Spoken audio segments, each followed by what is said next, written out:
For the longest time, we were living in the CBD distillate space, which is a decent market. But when you look at the product side from the hemp perspective, crude's got decent margins, distillate's got low margins, isolate's got higher margins of the three in the product family. And so really for us, we always wanted to get there. It just took us a little bit of time to do it right.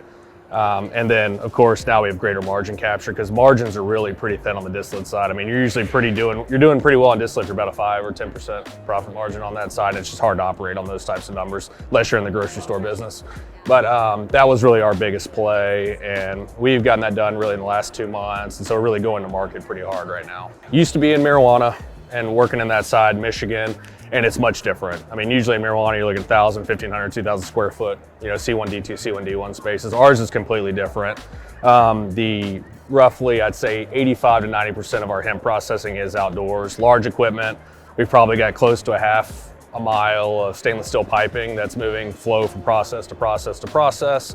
And it's all outdoors. So we're in Southeast Alabama, we're about an hour from the beach. So we deal with high heat, high humidity, a lot of those climate factors. But the big thing we've done on top of, because we've been hitting in that kind of 200, 250,000 pounds a month on the extraction side.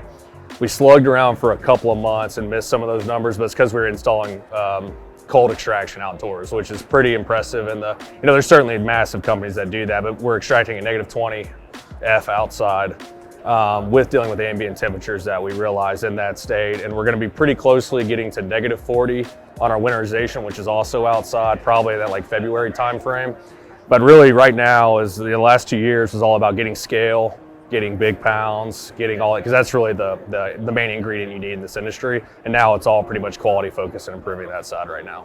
Can you talk a little bit more about how Samson is working with your cultivation partners to kind of make sure you have enough biomass to support all this production? Yeah, and that's been the hot topic of 24 when you look industry wide. So if you say when you're looking at 21 to 23, there was heavy surpluses. Everyone knew that in hemp. A lot of people grew hemp going into 19, lost their shirts. There's a lot of inventory in the marketplace. Well, in 24, and it's going to be even bigger in 25, you've had to pivot to actually organize grow contracts. So you're working with farmers like you would if they were growing you corn, tobacco, cotton. A lot of these, hemp is kind of shaped into that now. And so this was the first year when we went majority grow contracts with farming partners.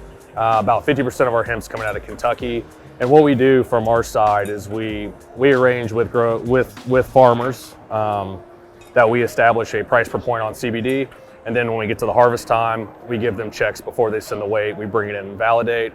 We're thinking with our program being successful, because we're going to land about 1.25 to 1.5 million pounds out of the state of Kentucky. We'll probably likely double that or more and go to about 3 to 4 million pounds coming out of the state of Kentucky. But next year is going to be our focus, about 6 million pounds going towards direct to farmer grow contracts, just like we're any other type of crop-based commodity and those types of things. So we're trying to, our big push, because we're farmers ourselves, our owner has about 25,000 acres of productive farmland. Our big goal and where we want to take hemp is we want it to start to shape into like other crop management, because even when it comes to cultivation with intervention of brokers, deal shaping gets very weird. A lot of deposits up front. If people want to grow, maybe prepay the whole thing up front. Low validations on material. And that is very different than what you would see in the farming world. If you have a farmer who's growing corn, they're usually on terms with the agricultural supplier that does their fertilizer, all of these types of things. We're trying to get it more towards that real farming. So we feel like we can balance the risk between what the farmer and the processor is taking on, because a lot of the grow contracts you look at the last year and a half, were heavily risk-based on the processor themselves. 25, 50% deposits based on what final yields were.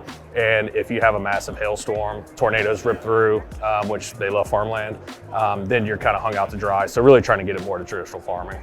You said that the international hemp industry is at a turning point right now. Can you elaborate on that? Yeah, well, you're seeing it just like US. You're seeing cannabis activity in other countries. I mean, that's a big one we're seeing. You're even seeing opportunities for international biomass to come in to the States. We've certainly been brought some of those deals to us. We're actually bringing hemp into the country. That certainly has obstacles. It's hard enough to trade hemp in domestically, and introducing international risk is a bit scary for us, but we are making pursuits to start sending isolate outside of the country. We're starting to go to conferences in Spain and Germany and the UK Because isolate lacks THC, you don't have a lot of those same safeguards that you would working in a domestic climate. And so we're making a push there. Pricing has been interesting. I would say we haven't seen on the international side, we haven't seen pricing that differentiates itself enough domestically for us to want to take kind of that risk profile. We're seeing a little more expensive, like in CBD isolate, but we're really seeing it wouldn't pencil out at the end of the day. It'd actually probably be a more expensive pursuit to go internationally. So we're testing the waters, but we're also seeing there's a lot of isolate coming from China. It's producing isolate and things like that that's inundating other international markets. But just it's one of those, but same like US. When you look at some of these European countries, just like regulation changes out of nowhere, they can start doing things out of nowhere, they can stop doing things out of nowhere. So it's hard enough to manage the regulatory environment of the US. It's even harder when you start looking internationally. But we are seeing that kind of pollination of cannabis across the world, I'd say, much like we're seeing here domestically. Awesome. All right, great. Well, thank you.